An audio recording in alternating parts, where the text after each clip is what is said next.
નમસ્કાર દર્શક મિત્રો, વડોદરા ટુડે ન્યૂઝમાં આપનું સ્વાગત છે। સૂત્રોના અહેવાલથી લોકોમાં ચાલેલી ચર્ચા મુજબ ઝોન 4માં આવેલ એક પોલીસ સ્ટેશનની હદ વિસ્તારમાં અજીબોગરીબ કિસ્સો બન્યો છે એવી ચર્ચા ચાલી રહી છે।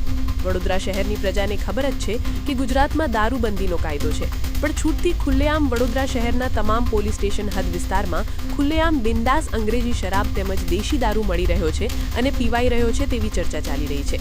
ત્યારે વધારામાં ઝોન 4ના અંડરમાં આવતા પોલીસ સ્ટેશન હદ વિસ્તારમાં એક હોસ્પિટલ પાસે એક માણસ અંગ્રેજી શરાબની 2 બોટલો લઈને પસાર થઈ રહ્યો હતો, ત્યારે અચાનક 2 થી 3 વ્યક્તિ સિવિલ ડ્રેસમાં આવીને એ માણસની અંગ ઝડપી તેમજ 2 વ્હીલરમાં તપાસ કરતા 2 અંગ્રેજી શરાબની બોટલો મળી આવેલ અને આવેલા કથિત 3 ખાનગી ડ્રેસવાળા માણસોએ જે વ્યક્તિ પાસે અંગ્રેજી શરાબની 2 બોટલો મળી હતી એને દમદાંટી આપી 50,000 રૂપિયાનો તોડપાણી કર્યો હતો અને એ સ્થળેથી 9-11 રફુ ચક્કર થઈ ગયા હતા।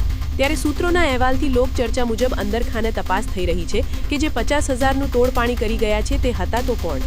સાચે જ પોલીસવાળા હતા કે પછી તક સાધુ શાતીર માણસો? તો હવે સૂત્રોના અહેવાલથી લોકચર્ચા મુજબ સ્થાનિકોમાં ચર્ચા ચાલી રહી છે કે હવે સાવચેત રહેજો। તમે કોઈ પણ વડોદરા શહેરના પોલીસ સ્ટેશન હદ વિસ્તારમાં આવેલા અંગ્રેજી શરાબના અડ્ડા કે સ્ટેન્ડ ઉપરથી અંગ્રેજી શરાબની બોટલો કે ઠંડા બિયરના ટીન લઈ જતા હો 4 વ્હીલર કે 2 વ્હીલરમાં, તો હવે ચેતી જજો। 1 કે 2,000ની અંગ્રેજી શરાબની બોટલો અને બિયરના ટીન પાછળ 50,000 થી 1 લાખ રૂપિયા તમારા ખિસ્સામાંથી જતા રહેશે તેવી ચર્ચા ચાલી રહી છે।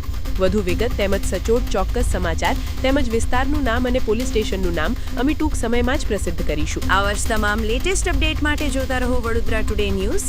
નવું વર્ષ એટલે કે વિક્રમ સંવત 2082ના શરૂઆતથી વડોદરા ટુડે ન્યૂઝ ચેનલના ગુજરાત રાજ્યના તમામ શહેરના તાલુકા જિલ્લાના દર્શક મિત્રોને ખાસ વિનંતી કે અમારા વડોદરા ટુડે ન્યૂઝના તમામ સમાચાર જોવા માટે હવે અમારા ફેસબુક, યુટ્યુબ, ઇન્સ્ટાગ્રામના પેજને લાઇક કરો, શેર કરો, સબસ્ક્રાઇબ કરો અને કોઈપણ સમાચાર અને જાહેરાત અને તમારા વિસ્તારમાં કોઈપણ જાતની ગેરકાયદેસર પ્રવૃત્તિઓ ચાલતી હોય અને ભ્રષ્ટાચારની પોલ ખોલવી હોય તો અમારા વોટ્સએપ નંબર 9687328624 અથવા તો 9687906224 પર સંપર્ક કરવા વિનંતી।